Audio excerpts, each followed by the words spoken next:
In most cities, sidewalks are not set up for social distancing, yet that will be a norm for some time.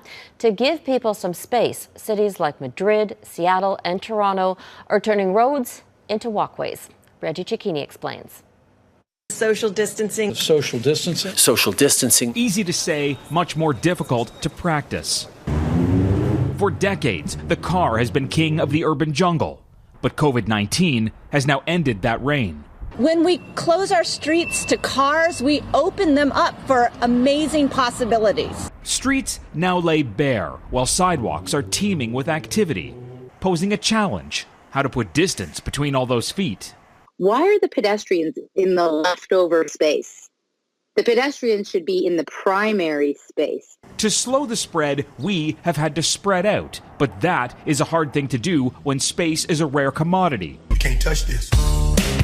Street signs, trees, and people all pose problems for anyone trying to keep a safe distance. 6 feet or 2 meters requires a lot of room.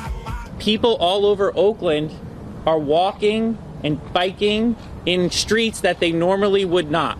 In Oakland, the sidewalks have spilled out onto 119 kilometers of closed streets, while New York City is retrofitting some of its iconic thoroughfares.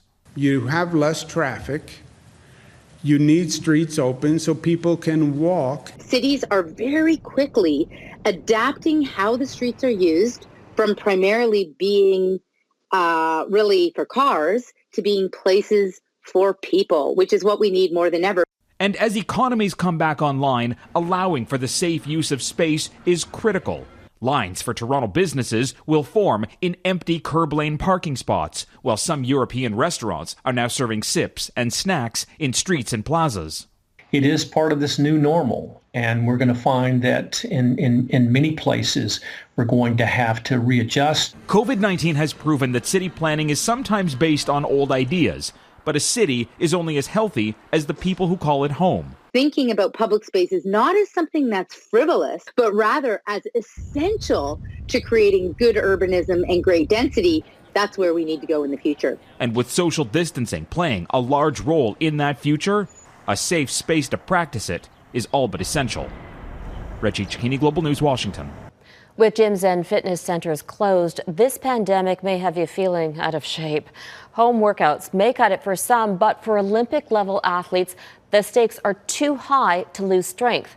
That's why one Canadian is pooling all of her resources to prepare for Tokyo 2021. Mike Drolet explains. 2020 was supposed to be the year Kira Christmas's lifelong Olympic water polo dream came true. Qualifying for Canada is just like the best feeling. Oh, I get emotional. Whew. But then the pandemic hit, and the Tokyo Olympics, like all major sporting events, were canceled. And around the world, thousands of athletes were left like the rest of us, stuck at home. And just like us, they had to make do with what they had. So Toronto Raptor Serge Ibaka did sprints in his condo. Canadian softball player Emma Carr bench pressed her bed. And Mitch Marner of the Toronto Maple Leafs played keep away with his dog. The athlete at home workout can get a little weird too. Swimmer Brent Hayden used toilet paper rolls in place of weights, and gymnast Max Whitlock used a couch in place of a pommel horse, which made no sense because he also had a pommel horse outside. But arguably none went so far as Kira Christmas, who was desperate to avoid taking a step back in her training. Like, you lose your shape as an aquatic athlete so fast that it's a little scary thinking how long we're actually going to be out of the water. It's like a fish out of the sea, basically. What she needed was a pool, but none of the above-ground models were deep enough to allow her to tread water. So the Christmases went shopping for hay bales and began construction on a pool fit for the prairies. Well, I will say for sure that we've always kind of been a little bit crazy. Crazy, or are they just creative? Because now Kira can continue her training.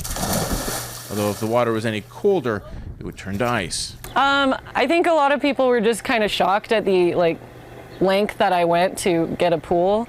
No, they're not. But that's why she'll be an Olympian.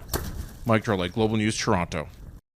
the new series that goes inside the COVID-19 pandemic, from the front lines to the everyday heroes helping us cope with the unprecedented change. Coronavirus, the new reality. A Global News special, Sundays at 7 on Global.